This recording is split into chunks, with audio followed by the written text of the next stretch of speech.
నెల్లూరు జిల్లా కావలిలో ఏబిఎం సంస్థల అధినేత డాక్టర్ జిడిడి దివాకర్ ఆధ్వర్యంలో క్రైస్తవుల సమావేశం ఏర్పాటు చేశారు. ఈ కార్యక్రమంలో నియోజకవర్గంలో వందల మంది పాస్టర్లతో సమావేశం ఏర్పాటు చేశారు.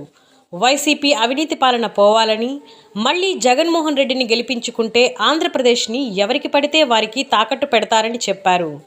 అందరూ కలిసి టీడీపీ అభ్యర్థి అయినటువంటి దగ్గుమాటి వెంకట కృష్ణారెడ్డి సైకిల్ గుర్తుకు ఓటు వేసి ఎమ్మెల్యేగా గెలిపించుకుని నియోజకవర్గానికి మంచి పరిపాలన అందించే నాయకుని తెచ్చుకుందామని కొనియాడారు. ఈ కార్యక్రమంలో టీడీపీ నాయకులు, కార్యకర్తలు, పెద్ద ఎత్తున సంఘ పెద్దలు పాల్గొన్నారు.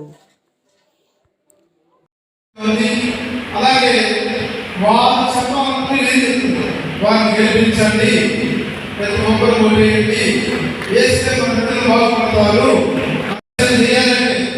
మంచి నాయకుడు కావాలి మనం చేసేవాడు అని ఆలోచించిన మంచి వ్యక్తిని దేవుడు మనకు వచ్చాడు. ఇది చాలా సంతోషపడ్డారు.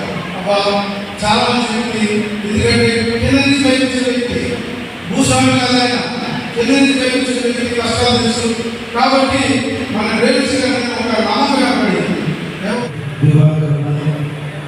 నిరంతరం యేసు నామాన్ని జీవించే కావల కోసం కావల